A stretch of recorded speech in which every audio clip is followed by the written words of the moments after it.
Welcome to Wise Up Governance and Boards podcast, brought to you by 3 Wise Owls Governance Consultants, covering hot topics in governance, risk, latest regulatory changes, and issues keeping directors and executives awake at night. Here are your hosts, Ainslie Cunningham and Deb Anderson. Welcome to today's episode of Wise Up. Today we are joined by Damian Tarry. Damian is a HR professional here on the Gold Coast, enjoying a diverse career where he has worked within a range of industries including hospitality and tourism, childcare, financial services and retail. The experiences obtained through this time have provided strong learning opportunities, including public listings, mergers and acquisitions, cultural transformation, rapid growth and operational turnarounds.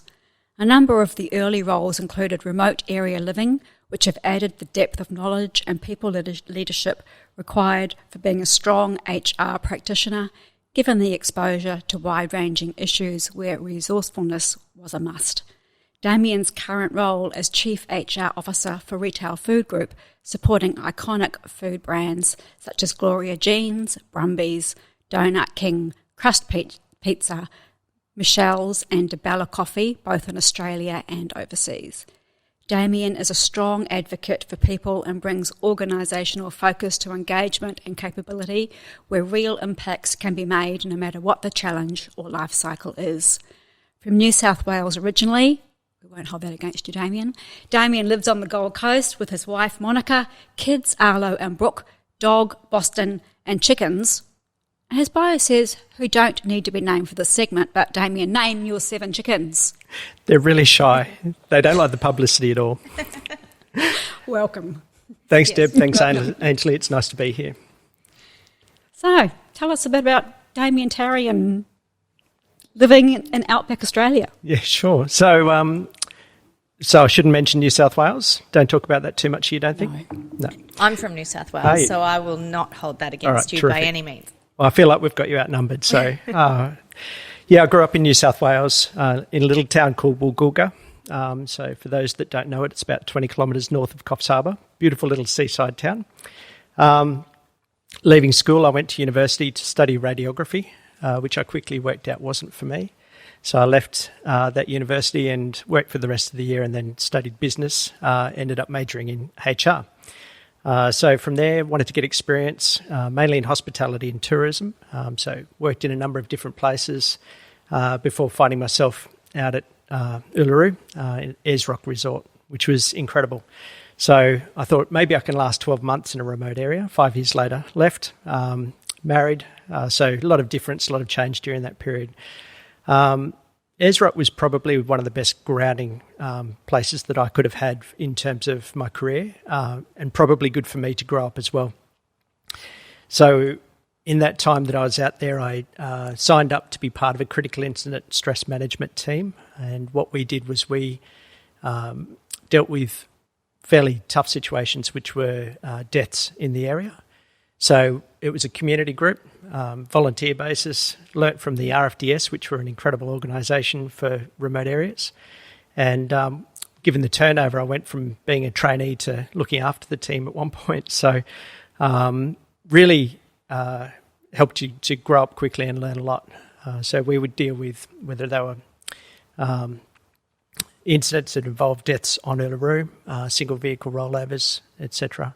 And so our role was really to debrief people that were witnesses to the event or family or rangers in some cases. So that was a very enriching experience, very tough and confronting, but it certainly helped mould me and give me a bit more maturity that I desperately needed. So from there, I ended up working back in Brisbane, with a company called Collection House. So it was a big re-engineering of a business there. And then an opportunity came up to go to another remote area that I said I'd never do, and that was Hayman Island in the Whitsundays. So another really enriching workplace. So lots of different experience. I settled on the Gold Coast in 2005 with the Mantra Group, and then started in a business which was a startup. So that was Early Learning Services, which is now G8 Education. So that was a greenfields business, starting HR from scratch, which was, again, really interesting and different. And then from there, ended up with Centrepoint Alliance, which was financial services. So this is where that different experience comes into it. And more recently with Retail Food Group. So I've been there for almost 6 years. So it's a lot of different companies, different life cycles. Even within Retail Food Group, it's been a lot of change and different challenges and lots of reward. So the business has really gone through an evolution through that period. Coffee, donuts and pizza, all the food groups covered. Coffee and carbs, that's what we're known for. And the thing is too, that they're in a world that's going to all different food trends, it really knows who it is in terms of its past. So I'll give you an example with Donut King. It doesn't try and compete with meal times. It doesn't try and be a healthy option. It is one that's indulgent, that brings people together, and they have joy when they have their donuts. I'm promoting it at the moment. I don't mean to, but everyone loves donuts, and their milkshakes are the best milkshakes you can get. So that's an example, I guess, of who we are and what we've always been. We do evolve and we do change, and we listen to our customers. So that's probably the key for us in terms of the different brands. But it's a tough market as well. So food franchise in Australia, I don't think there's much tougher. Let alone adding the challenge of a pandemic in the mix as well. Yes. How are some of those franchises faring through this sort of current climate? Yeah, really good question, Ainslie. It's some of them are not. So it's been too much for some businesses. And as a franchisor, all we can do is support. It's their business at the end of the day, so we try and support them however we can, and that'll be through financial, mental health, coaching to try and get the most out of their business, help them with local area marketing and so forth. So we do have a range of businesses, and they are faring very differently. Depends on the brand, the location, the state, whether they're in a shopping centre and so forth. So we've got a lot of different formats. And obviously we've got businesses overseas as well. So in the US, we've had a real struggle there, as you can imagine. And in Australia, where if I give you an example with the brands, you've got Brumbies, which is very much bread-based, has done well throughout that whole period. Whereas others haven't, because they haven't been able to get access and haven't been able to have people sit down in their stores. So that's been really hard for us. I think the key's been how we support them from a communication and advice point of view, how we coach them and nurture and look after them. And similarly, we've got other businesses as well. We do the coffee roasting. So we currently have the capacity to roast about 15 million kilos of coffee per annum, which is a fair bit. And so through that, you can't, if we were to be affected by COVID-19 and you lose someone in that roasting plant, then you're in a lot of trouble. So for us, it's all about being very cautious and mindful of the situation and the environment, and trying to have the restrictions in place that we can. Similarly, we've got a dairy business in Melbourne, so it's cheese packaging and production, and it's the same sort of thing because it's a plant facility. The important part there is obviously prevention being better than the cure. So try and make sure that we've got everything in place and that we communicate a lot so that our employees understand what those risks are, how to minimise those. But then what's our backup? So if someone does get affected by COVID-19, how do we continue to operate? So really different environments for us. Yeah.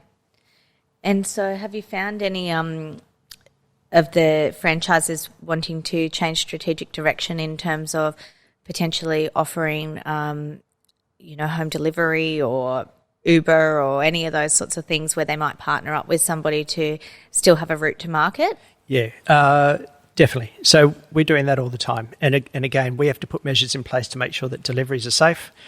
So we'll have designated areas in the store that someone can come in, pick up the items and take them with them. So it's a real combination in terms of how we can use the word before, pirouette rather than pivot, to make sure that we are onto it and adapting well, and not just sitting in one space thinking it's going to work for us. So for us, it's a combination of different things. How do we have more of an online presence? How do we promote that? And how do we be very community-based? Because as much as we're a franchisor, as I said before, it's the franchisee's business. It's their own business, and how do we make sure they're successful? So they have to do a lot of work, and all we can do is try and guide them, support them, share information that we know might be working for other franchisees, and then share where they're getting good results. So what's your journey been when COVID hit from an HR perspective? How did you sort of facilitate the whole work from home scenario? Yeah, that's a great question. And it's probably a very complex process that I'll try and summarise. So I think, like everyone, when there was the news of COVID-19 to begin with, it was a little bit, okay, so how bad is this? What's it going to do? What's the effect on us? And then you really start digging into it and realising, okay, we need to act quickly. We need to get ahead of it and make sure that we act in a precautious sort of measure and not have it catch us and then us having to respond to it as such. So straight away, in terms of our corporate environment, we really encouraged everyone to work from home unless anyone had to be in the office, and set up that flexibility around that. The key for us then was communication. So not through media, but through WorkSafe and the government websites around the advice that they were providing and making sure that we're adhering to the limitations and restrictions. So that was that worked really well for us. But the key was communication. So we had to make sure that we continually communicated. Now, with our business as well, we were eligible for JobKeeper because we did have a downturn in revenues. And so we also had a lot of employees that had to go on restricted hours. A number of those employees were down to 0 hours, which was pretty tough. So it was a really hard environment for us. And those that were working had this feeling of survivor guilt, while those that weren't were worried about what was happening in the future and how long for. And we couldn't predict that because this was such an unprecedented situation. So our mission was obviously performance of our stores and business overall. Managing with the team that we had and trying to consolidate everything that we operated on so that it was a really concerted effort to bring us up to where we needed to be, and then return people to work as soon as we could, even on limited hours. So we didn't want people sitting at home on 0 hours missing out. And I think this was the really interesting and challenging part from a HR point of view. So we worked on, I've got a little copy of something here, but we worked on a support tool for our managers. And this was very much driven from our HR team. I've got an amazing HR team. We're only small, but they're a really incredible team. Strong empathy. We're all a bunch of introverts generally, which is unusual in HR. You usually have 1 or 2 extroverts. But it works for us. And I think that EQ that was applied from our team and support and talking with each other and with our managers and with our employees, we were able to work on things that were really beneficial. So part of that was how do we put in our hands a tool for our managers to help them with employees returning to the workplace once it was okay to do so. So we had a handful of people that stayed in the corporate office pretty much the whole time. And then it was a matter of introducing people gently, slowly, making sure that we set up with good signage and clarity around social distancing and so forth. Always learning, always trying to change it, always trying to update it, and make sure that you don't put communication everywhere, because the more there is, you tend to lose the focus. So it's streamlining it, keeping it current, and then do a change out of communication every couple of weeks so that there was something new to look at, but not inundating people. The one thing I was worried about was people's mental health, probably more than anything else. So I've had some very good experience with that. I've got a challenging situation personally. I might delve into that a little bit after this. But for us, it was worrying about our employees and how they were going to fare, both being away from work and then coming back into work. So those that were away from work, we were encouraging people to talk to them. Just have that continual contact. It didn't have to be every day, but make sure you can involve them in things and have a conversation with them. Ask them how they're doing. And something as simple as that question can provoke a whole conversation, which is where the benefit is. So in bringing people back into work, I was, preparing for that mental health concern.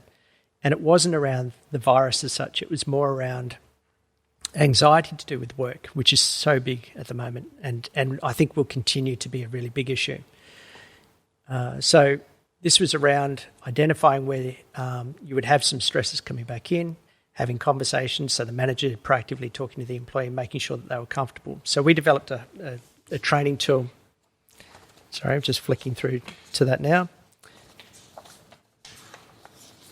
And it was re-entering work's atmosphere is likely to be different, so talking about that whole experience and what it would mean for different people. Some people would be so excited, and we talked about the fact that the pros of returning to work would be the social contact and so forth. The disadvantages might be that you have to get out of your pyjamas.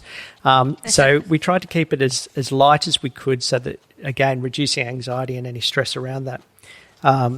But just providing that tool for a conversation was really helpful. We asked employees to talk about their own profile. So what was your experience like? What are you expecting to come back into the workplace? What are you going to miss the most? Homeschooling. They all said homeschooling, didn't they? Yes. What about have you got a tool for anxiety in pets? Now that they're going to be left at home on their own? All the separation anxiety. Our dog's never been fitter or happier for us to leave the house. So he's 13 and he got walked a lot. So he misses us, but I think he's enjoying the rest at the moment. Yeah, so a big part of that was this. And interestingly, we were doing that before a lot of the media was promoting this sort of concern as well. And we had an employee come back in first day, had been on 0 hours, so straight back into work. And coming in, they really noticed how weird it felt. And it became a concern with their manager speaking to me about the fact that they weren't performing, they weren't productive. And I said, oh, okay, so maybe let's take a step back from them but not performing and being productive on their first day back after 0 hours, and let's understand a bit more as to why. So I said, go and have a conversation discreetly, quietly, and let them talk the most. So they did that and came back to me, and it was a whole different scenario where they had said, okay, this person's quite anxious and I don't understand why. And so that was the scenario that I was worried about, and that's, I think, is quite important. A lot of businesses would be experiencing this or not knowing that they're experiencing this. So they had the talk and were grateful for the situation, but the next day was probably worse, and they were having panic attacks and being upset and really in fight or flight mode. So I asked if I could talk to that employee, and I sort of talked to them about the expectations, not to be hard on yourself and so forth, and went through the tools that I was working on for the managers with my team. And that ended up being really helpful. And I think up until that point, it was probably seen as a very light and fluffy HR exercise, to be honest. But it's not. There was huge value in that. About 2 weeks after that, I was presenting to our Audit and Risk Committee as part of the board, and went through that exact scenario and gave that example.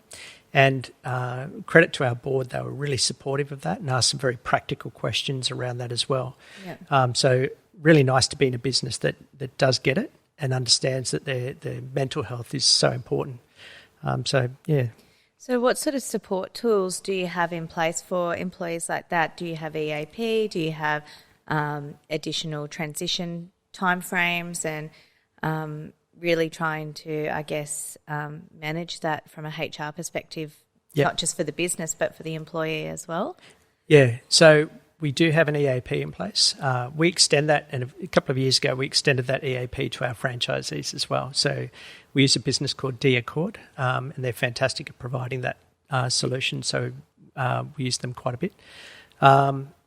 We do a lot of partnering with other businesses. So we use Employment Innovation. They have an Employment Hero product, which is a HR information system, and we use our payroll through them as well. And they're brilliant. They've done a lot of webinars and helped a huge amount so they're in a lot of businesses. They've helped a huge amount of businesses with this exact scenario. So they've run things around the JobKeeper piece and around the return to work and so forth. So we've worked really closely with them, and similarly with the National Retail Association, and they've probably been more beneficial on the franchisee side. So I think working with other organisations is really important, and then just sharing information as well. And then with employees, we've definitely done a transition process. So anyone who could work from home, we've said, do that. Try and come in, try and make contact. So we've just encouraged that contact and the meetings and the communication. As a company, we've always tried to communicate on a once-a-week basis, especially around JobKeeper, which was so moving on a daily basis. It was moving on a daily basis. Just, yeah. So that was interesting as well, and for us to be able to provide that was really good. But I think once you get the financial support there, it's a matter of trying to get people back into the workplace. So even with some employees that I was really worried about, they'd been absent for a period of, say, 6 weeks, I'd see them come into the office and we'd arrange for them to get some hours. So I'd go and have a chat to them. And I guess pleasingly, it was more often than not that they were telling me about their experience over that time, which was really good. So they took a breath. They had that opportunity. Some of them even commented, you don't get this in your career. So it was amazing for them. So you get everything from people adopting a dog, lots of that happened, and telling me everything about their dog, to someone picking up surfing again, hadn't done it for ages, and they were doing that 3 times a day, fitter than they'd ever been. Someone else's partner had some contract work on one of the Stradbroke Islands, so they got to go and stay in the resort because the resorts were closed, and that was their experience. So really different things. So most of it was really positive. Any negative experiences? Not a lot. Yeah. I think there were a few people that generally the comment came back that the JobKeeper was good and it really helped. We had a few that wouldn't qualify. They might have started after March 1, or they might not have had the residency requirements.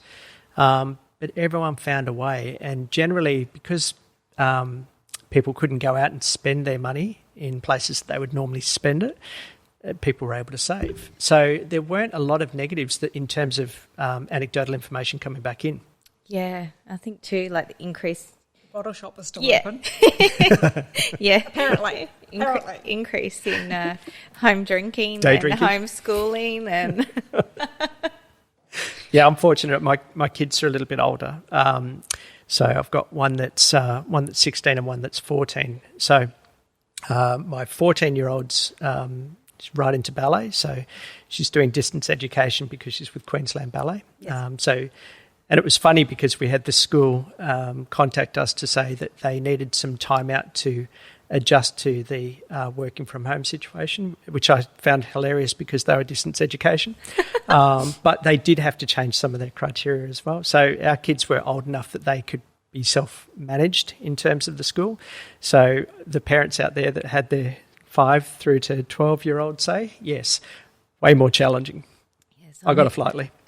I'm hearing you. Deb and I were on a conference call one day, and I've got my youngest, who's 9, come in, and she's hiding under the desk. She just made a new batch of slime, and she's pulling it through my hand. And I'm like, The next thing it's above her head. then she's coming behind me, and Deb's like, what's that? She's behind me, and dog's running in. And then I look out the window one day, and she's wandering in the backyard in a nightie with the dog. I was like, oh, homeschool.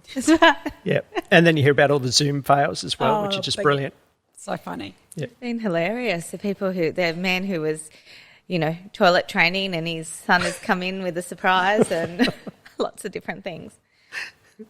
The naked wife in the background and all those sorts of things, Yep. So, back on point. So, in terms of, I guess, your franchisees, how are their mental health faring? Is the EAP extended to them as a business owner as well? Or? Yeah, it is. It is. Again, I think each person's different. So we've got a field team they'll be dedicated to looking after a group of franchisees. So it'll be by brand and by location. So they just do the best that they can. They can be, I guess, caring and supportive and coaching as much as possible, but they can't be responsible for them. So in terms of their own well-being and what's going on in their own family.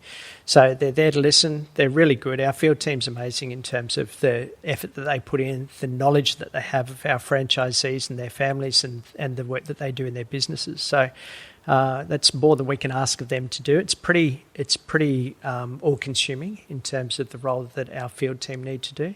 So, yeah. And in terms of setting up for work from home, did you have to do any additional checks from a HR perspective for setup and Workplace health and safety concerns? Yeah, we did. So it was a matter of providing that ergonomic checklist and asking employees to be responsible for themselves again. So Again, you can't see what they're doing in their workplace. If they're like me, they're extremely clumsy, so probably better me working from the office. And I think in that case, again, the feedback was really interesting about working from home because there was they saved on the commute time, they saved on the getting ready time. Lunch was convenient. It was in a kitchen where they didn't have to wait for the microwave. So there were all these things that came out of it that were different. I think the novelty wore off in some cases. They were missing other human contact. But from a safety point of view, we just had to, it was a matter of doing what we needed to do to get it done. And our employees all did the right thing in terms of setting themselves up properly. So again, we'd give them a little bit of advice and tips about that. So set yourself up in one place so that you're not moving around or sitting on the lounge for half an hour and then sitting on the dining table for an hour. Get up, go for walks, take that dog for a walk again. So all of that sort of thing I think really helped as well. And then it was just staying in contact, trying to organise meetings so that people would dial in and have the meetings at the same sort of time. And again, it was a matter of, I think, even when I was working from home, you dial in, you forget that your camera operates straight away on the laptop. So it's like, yep, okay. That's when you need the Band-Aid on the camera. Yeah, exactly. The ceiling fan. The jammies. I think the other thing for us was making sure that people found what was good for them. So even throughout this process and still going, it's a matter of there is anxiety around the COVID-19 situation around workplaces. There's a lot of insecurity and fear for the future with the economy. So I think that's a hard thing. And with anxiety being such a big thing, it's a matter of really saying to people, find what is good for you. So I don't think one size fits all. We did yin yoga towards the end of last year. We got our whole team outside to do that, and that was brilliant. We'll definitely do that again. And everyone loved that. So that's something that did tend to work for probably 90% or more of employees. But I think everyone's got to find their own thing to relax with. So whether it be meditation, whether it be yoga, whether it be I ride a motorbike, that's probably been the best thing for me in terms of being able to switch off. So those sorts of things are really good. And have you found the sort of work from home mentality has changed from an executive and board level where they have potentially had a negative perception of it in the past, where they think that it can't be done and now they've been proven otherwise? That's a brilliant question. Yeah, I do actually. I think it has changed a lot of companies' view on it because it was forced. And I think probably an old school thought process around that is they're not going to be productive if they're being asked to work from home or if they're requesting to work from home. It was always seen in the past, I think, as a bit of a soft day if someone was working from home. I know myself that my days from home are far more hectic and harder than when I'm at work because you've got the convenience of being able to see people face to face, have a quick meeting, resolve something, move on. Whereas from home, you've got that extra challenge of trying to reach out to people. You don't have everything around you, so you can't operate off instinct. You have to think more. So we've had some really good success with that. We had a period towards the end of last year as a corporate office where we moved location, so we relocated. And during that time, we had half of our workforce go into managed or serviced offices and the other half working from home, and that worked really well then. So it was actually a really good test and trial for us anyway. And our IT team were brilliant. They set it all up and made sure it all worked really well. And I think that's the other thing is making sure that the technology of every business supports it, you being able to work from home. So it's that business continuity piece. So I think any business that's not done that or considered that is probably at risk of something happening where they're not going to operate even close to their potential. Yeah, absolutely. I think it's a lot of businesses are going to find it as a good opportunity to sort of save on the real estate piece, aren't they, and have more people working from home. Yeah, definitely. I think, and more recently, there's a lot of trend for having hot desks and and different workspaces at work, whereas that's probably not the predominant thing now. It's more around flexibility and how to get the most out of people that way, and that they enjoy it and are motivated as well. So it really comes back to the basics of setting employees really clear goals, having the KPIs that they can perform to. It's not about how many minutes you're at work for, how many minutes you take lunch for. So the way I operate with my team is really flexible. If someone needs to work from home, they don't need to ask me, they tell me. So they just say to me, I'm going to be working from home. And that's fine. So it's a trust situation where if you give the trust, you give the autonomy, people know what they're setting out to achieve, it's really easy. And I actually think you get more back. Yeah, you're just sort of managing that expectation piece really early on. And yep. Yeah. I think too, if you do that, you become really focused with, if they're going to be in the office for a day, you pre-plan, you set your meetings up, and you've got a real focus for that day anyway. So, yeah, works well. In terms of managing meetings during this time, have you found it's been meeting overload? Have you found you've had to, dial into this meeting, that meeting, and it's probably been a lot more communication than you used to? Not for me. I think so in our team we have a weekly meeting, and that's really good. And then I have conversations with individuals as we go, and that tends to work really well for us. I think the meetings, again, really similar, is that each meeting should have an agenda, should have a start and finish time, and shouldn't get off track. I think you can have a little bit of lightheartedness and fun. I think that's really important. So you've got that bit of social aspect to it. And again, it's just about having the rapport and having that real focus about what needs to be achieved. You can overdo it with meetings. Similarly, I think with businesses, they would have really noticed a decline in cost through travel and all the associated costs of that as well. So where in the past, we're situated around Australia, mainly Queensland and New South Wales and Victoria. So we've obviously been restricted in terms of that travel, but you can still achieve all the outcomes without all the cost of that. You do miss that rapport, though, face-to-face. So I think every business is going to think differently about how they operate going forward. It's a real game changer for a lot of businesses. Yeah, that sort of acceleration of the digital strategy too. Yep. Just the cost synergies, isn't it? Yeah, exactly. And that probably goes well with the economic future, is that people are worried about the spending. So how do you run a fairly lean business and have that focus on your revenue going forward while keeping your costs to a minimum? So with your franchisees, how did they go negotiating with their landlords in terms of rent abatement? Yeah, again, it's a collaborative process in that depending on where they're situated. So we might have a number of franchisees all going through to one landlord. So it might be that we do the representation for them or with them. So it varies depending on each of those situations. Again, National Retail Association's been involved in lobbying for those types of things, and they lobby to government for support as well. So that us being a member of them really helps. I think too, like with your going back to your cost savings there, Damian, I've even found a lot of businesses are going out to employees and saying, look, we're just going to keep it this way now until the end of the year and keep work from home in place and really, like Deb mentioned, reduce that office footprint, keep the costs low, keep the travel down, keep that productiveness up, and sort of, I guess, try and get some chips in the bank for going through the next recovery phase. Yep, exactly right. And then when you read about Victoria at the moment, it's going through second wave already. Second wave, which is terrifying. So Australians by nature don't like being told twice to go to the corner. So it's going to be a tough situation, I think. And so Victoria really needs to, I think, hit it really hard and be quite restrictive now until they can get on top of that again. So it's interesting, and I don't want to be political at all, but Queensland has come under a lot of scrutiny, I think, around the borders. But it's probably been the safe process because Queensland's really opened up a lot and has been pretty safe in doing so.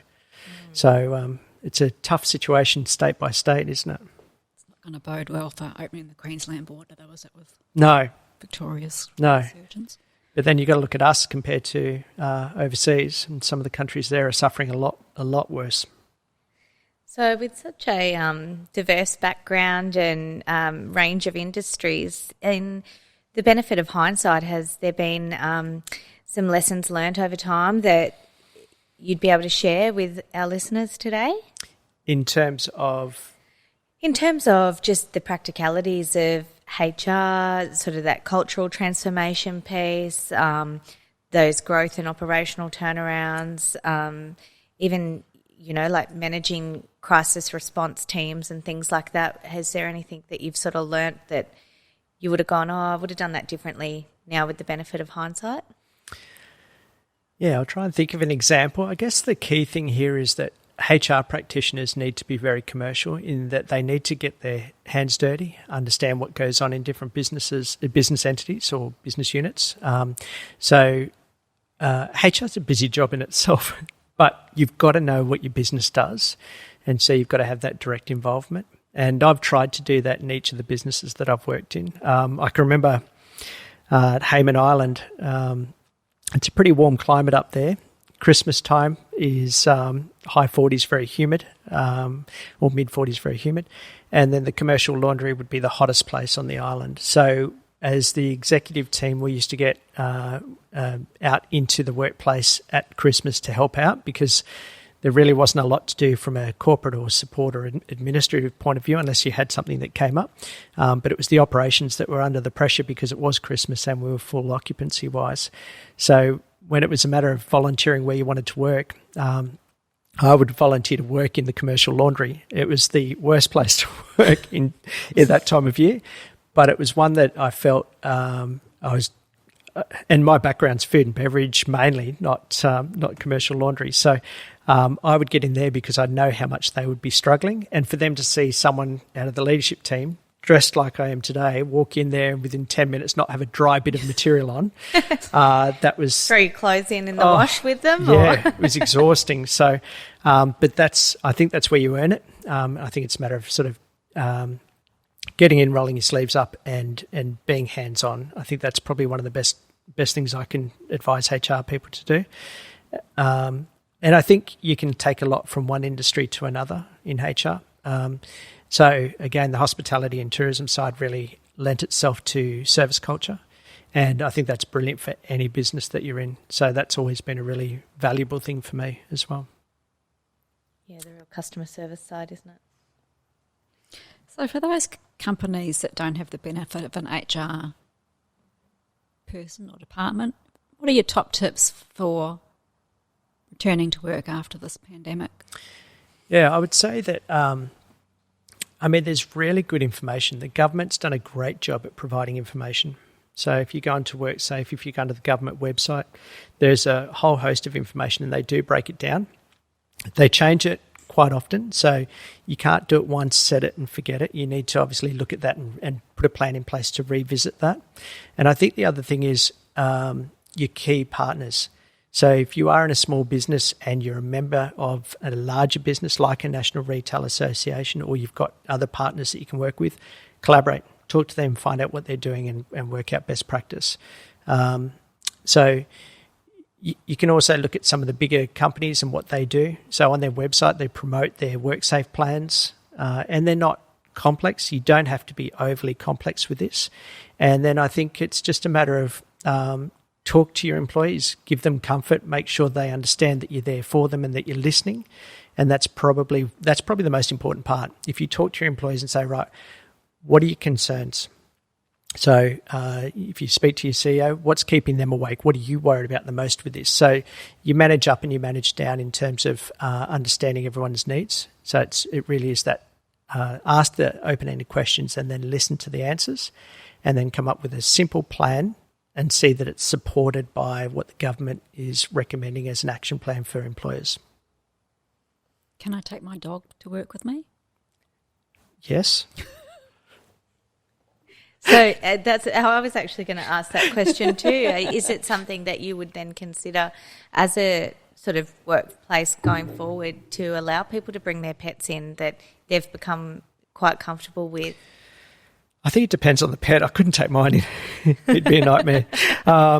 So I like the idea. So anyone who has so I'm more of a dog person than a cat person. I'll put that out there now. So don't bring your cat to work? No, couldn't imagine. But I mean, dogs are therapy all over, so they're just good for you. They know who's stressed in the family.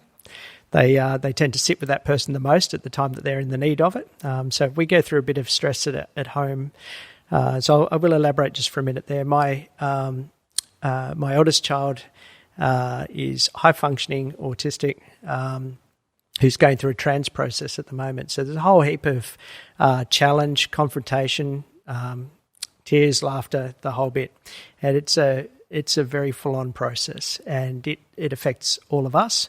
And so our dog knows who's stressed the most and most anxious, and he literally jumps up on the lounge and presses against whoever is not feeling that happy, and sits there, and it's that exchange of energy. I'm sure of it. So yeah, back to the question, I'd love to see more of that. I think it's great, but you have to find a dog that's not going to be completely distracting as well. So yeah, absolutely. I'd be distracted. the social doggy extrovert. Yes. Yes. And small dog syndrome. Yep. Yes, we've got one of those.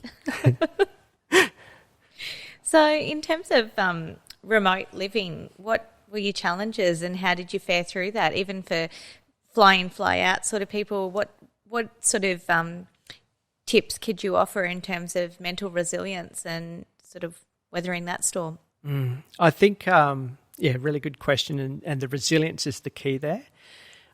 I think it's setting small goals and seeing you achieve those goals is critical to that. Socially, remote areas are amazing. I've got some of my best friends have come out of remote areas. Nearly all of them are from remote areas, to be honest. So you develop a really close network. My wife and I met while I was living out at Uluru.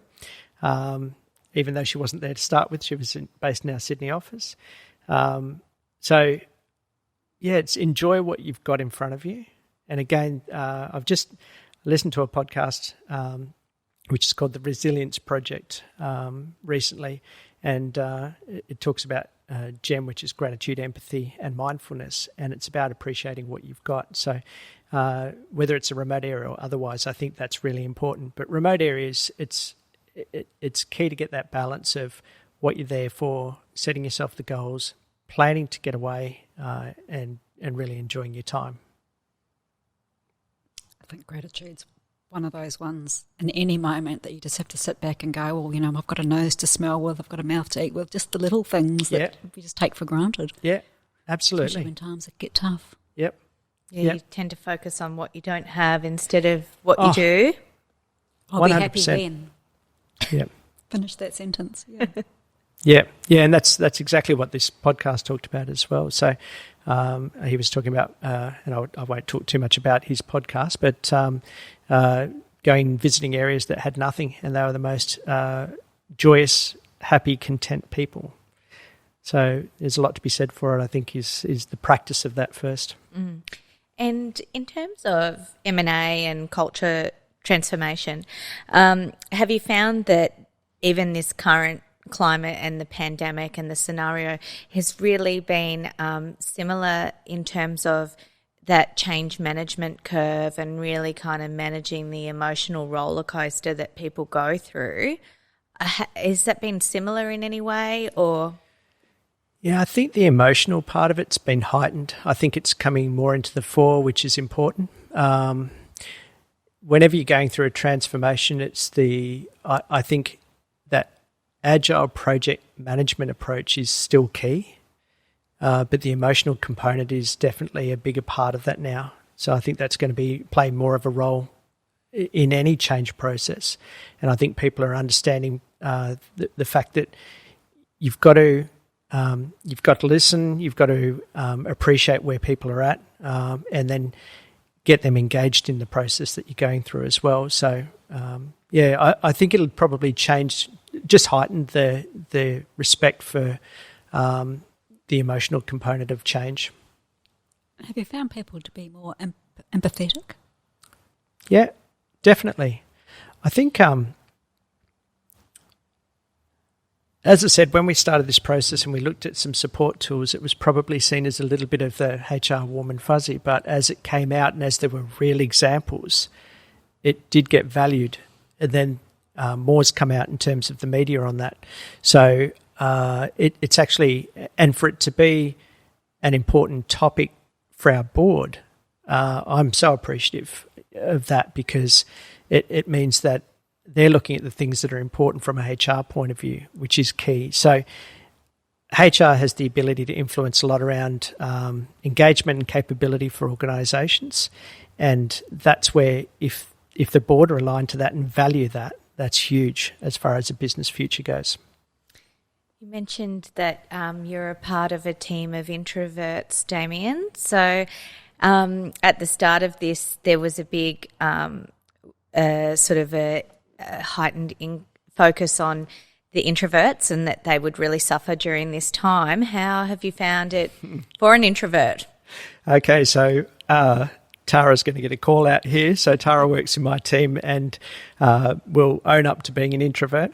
So she was in the US when this all broke out. So she was nearly halfway through a nearly 9-week trek through the US, really exciting, south central US, and they had to come back, which was terrible. They'd been planning this for quite some time, and Tara is very much an introvert.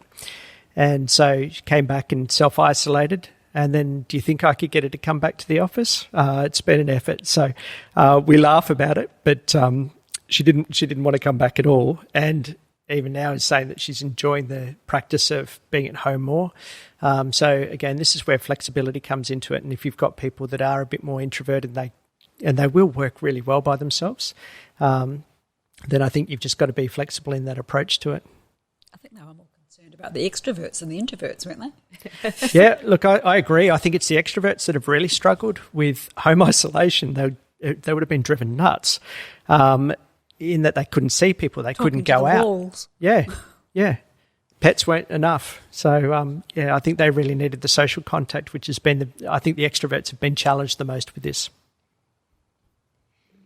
And in terms of HR practitioner sort of roles, do you think an increase in that space where people now have realised that they are actually liking being from home more and maybe going to that sort of consulting space where they just live out the dream now? Yeah, I don't know. I think there's a lot to be shaped coming out of this. I think it does depend on the next 6 to 12 months, I think. So having a look at what the economy does, having a look at what can be forged in terms of business opportunities in the next 6 to 12 months will determine that. I think there are good opportunities, but it's just a matter of smart people will get onto it pretty quickly and set themselves up where they can provide support to other businesses. But I think there's also, I think it's a balance. I think there's still a need for HR practitioners to be very much hands-on involved in businesses.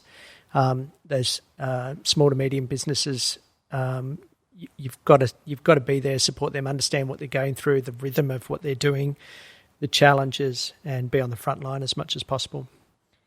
And presumably a fair amount of support for franchisees that are going through a hard time and having to look at absolutely selling down businesses and things like that. Yeah, and that's where, from our point of view, it's really understanding, okay, well, what's going to drive foot traffic? What's going to drive sales for them? How do we help them with managing their costs? And that's really our focus. So we continually look at our business and the model of it and say, right, are we giving them the best value being part of our network? And it's different for everyone, different for every brand, different for every location, different for every size, every store. Each franchisee brings a different skill set. We've got some amazing franchisees that have come from really diverse backgrounds. So they might have started off as an engineer, but ended up in franchising. So it's really interesting. Have they been providing quite a good support network to each other? Yes, they do. So, and again, it varies. So we've got people who'll be fairly new franchisees, and some of the other ones. So we'll have like a council, and so they help the franchisees as well. So the community environment for it is very good. Be interesting to see what the Franchise Council of Australia does this year in terms of, because normally they get together and have their national conference, and it just gives that opportunity for even franchisees that aren't part of the RFG group to, potentially bring some other ideas to the table for each other. It'll be interesting to see what they do this year. So as we wrap up for today, Damian, is there any sort of top tips you want to leave with SMEs for today from a HR perspective?